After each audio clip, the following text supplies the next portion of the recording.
ایک بہت بڑے محدث ہوئے ہیں سید دیدار علی شاہ صاحب الوری رحمۃ اللہ، بہت بڑے سچی مچی کے محدث تھے اور سید زادے تھے۔ مولانا فضل الرحمان گنج مراد آبادی رحمۃ اللہ علیہ سلسلہ نقشبندیہ کے امام صوفی ہوئے ہیں، ان کے مرید تھے، خود بھی عالم تھے، دو بیٹے عالم تھے، ان کے بیٹے اعظم پاکستان ہوئے سید ابو البرکات شاہ رحمۃ اللہ علیہ، وہ خلیفہ تھے اعلیٰ حضرت، بڑے لوگوں میں ان کا نام تھا۔ سید دیدار علی شاہ صاحب رحمۃ اللہ علیہ کے دوست تھے سید نعیم الدین مراد آبادی، وہ مراد آباد میں رہتے تھے۔ سید نعیم الدین مراد آبادی بھی اعلیٰ حضرت کے خلیفہ ہوئے۔ دیدار علی شاہ صاحب کہتے ہیں میں اکثر سید نعیم الدین صاحب سے ملنے جاتا تو وہ مجھے فرماتے آؤ تمہیں حضرت شیخ احمد رضا کے پاس لے کے چلو۔ تو ان کی عمر بھی کچھ اعلیٰ حضرت سے بعض لوگ بتاتے ہیں کہ زیادہ تھی سید دیدار شاہ صاحب کی، سید بھی تھے، محدث بھی تھے، عمر بھی زیادہ تھی۔ کہنے لگے میں کیوں جاؤں، میں کسی مولانا کے پاس کیوں جاؤں، یہ مشکل ہوتا ہے نا، میں کیوں جاؤں۔ 2 4 5 دفعہ انہوں نے کہا، کہنے لگے میں نے نہیں جانا۔ کہتے ایک دن میں الور سے ملنے گیا ان کو مراد آباد، تو وہ بکسہ وغیرہ باندھ کے تیار بیٹھے تھے۔ میں نے کہا کہاں جا رہے ہو؟ کہنے لگے میں بریلی شریف جا رہا ہوں۔ کہنے لگے یار سید ہو کے عالم ہو کے آپ وہیں ہر وقت پہنچے رہتے ہیں۔ کہنے لگے یار ایک مہربانی کر، آج چل تو صحیح میرے ساتھ، تو اجے میرا محبوب نہیں ڈٹھا، تو اجے تو ڈٹھا ہی نہیں تے تینوں کی پتا ہو بھائی، تو ڈٹھا ہی نہیں، تو اجے میرا محبوب نہیں ڈٹھا جنوں ویکھ کے چن شرماوے، جے رکھے ہاتھ نال پھلاں تے ہاتھ پھلاں دا مان وداوے، ادھی راتی چن چڑھ جاندے جدو جلوہ فرماوے۔ کہا چل تو صحیح یار۔ تو سید دیدار شاہ صاحب کہنے لگے میں نے سنا ہے ذات کے پٹھان ہے، طبیعت کے سخت ہے۔ کہنے لگے یار چل تو صحیح، ذات کے پٹھان ہے طبیعت کے۔ کہتے دونوں کے درمیان بات ہوئی، پر سید صاحب نے مجھے تیار کر ہی لیا، میں بریلی شریف چلا گیا۔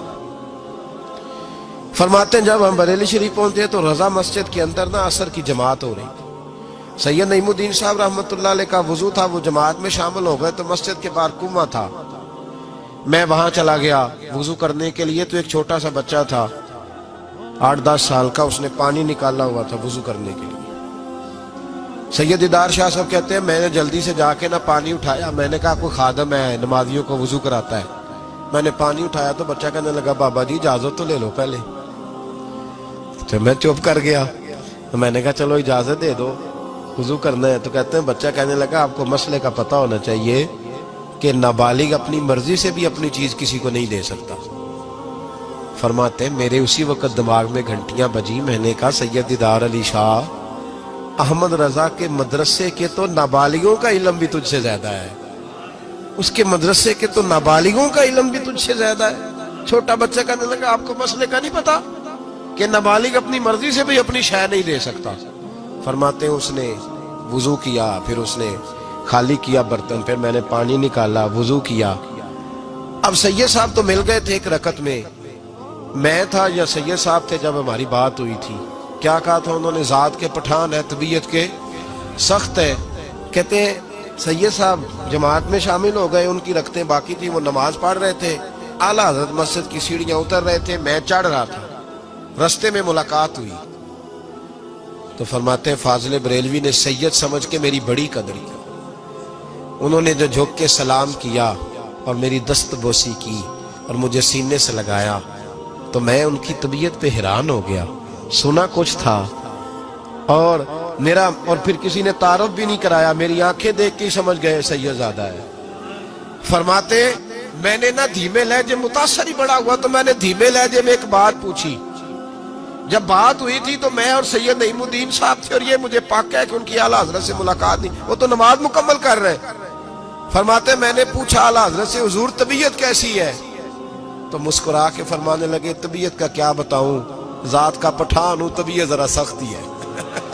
کیا بتاؤں تمہیں طبیعت کا، ذات کا پٹھان ہوں تو طبیعت ذرا سختی ہے۔ فرماتے ہیں بس میرے وجود پہ تو بجلیاں ہی دوڑ گئی، میرا تو حال ہی غیر ہو گیا۔ حال ہی اولیاء کیا ہے؟ جواسیس القلوب، او بھائی یہ تو دلوں کے جاسوس ہوتے ہیں، انہیں تو خبر ہوتی ہے پہلے سے، پتہ ہوتا ہے۔ فرمانے لگے بس ذات کا چونکہ پٹھان ہوں تو طبیعت ذرا سختی ہے۔ فرماتے ہیں میں نماز پڑھ کے لوٹا، ان کی خدمت میں بیٹھے، میں تو انہی کا ہو گیا، مجھے تو خرید لیا، تیری پہلی نظر کا وار توبہ۔ دل اب تک دعائیں دے رہا ہے. کہتے ہیں بس میں تو انہی کا ہو کر رہ گیا, اب حال بڑا منفرد ہو گیا. کہتے ہیں جانے کا وقت آیا تو سید نعیم الدین صاحب فرمانے لگے چلے. میں نے کہا آپ جائیں, میں تو ادھر ہی رہوں گا. اعلیٰ حضرت رحمت اللہ علیہ بصیرت کی روشنی, تقوی کی, اور ساری زندگی دس کہہ دیا رسول اللہ سے پیار کرو, نبی پاک سے ساری. اور پتہ ہے زندگی کیا تھی فاضل بریلوی کی؟ نعمتیں بانٹتا جس سمت وہ ذیشان گیا, ساتھ ہی منشی رحمت کا قلم دان گیا. انہیں جانا انہیں مانا نہ رکھا غیر سے کام, للہ الحمد میں دنیا سے مسلمان گیا.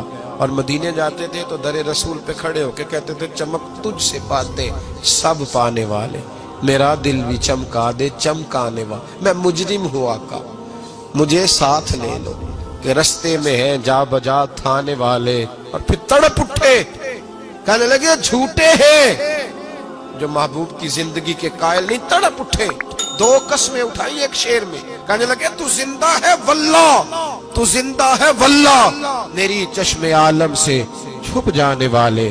فاضل بریلوی رحمت اللہ علیہ نے ڈھانگی بدل دیا, رانگی بدل دیے, عشق رسول کی تحریک بن گئے اعلیٰ حضرت. جہاں ان کا نام آئے گا ساتھ حضور کی نعتیں بھی آئیں گی, جہاں ان کا نام آئے گا حضور کے حسن و جمال کا تذکرہ بھی آئے گا, جہاں ان کا تذکرہ آئے گا وہاں محبوب کی غلامی کا ذکر بھی آئے گا. اعلیٰ حضرت کا جہاں ذکر قیامت تک کیا جائے گا تو لوگوں کے دلوں میں جو چیز حرارت بن کے ابھرے گی وہ رسول اللہ کی محبت ہوگی. میں اکثر کہتا ہوں ہے یہ پیغام حضرت احمد رضا, بارگاہ نبی کے رہو.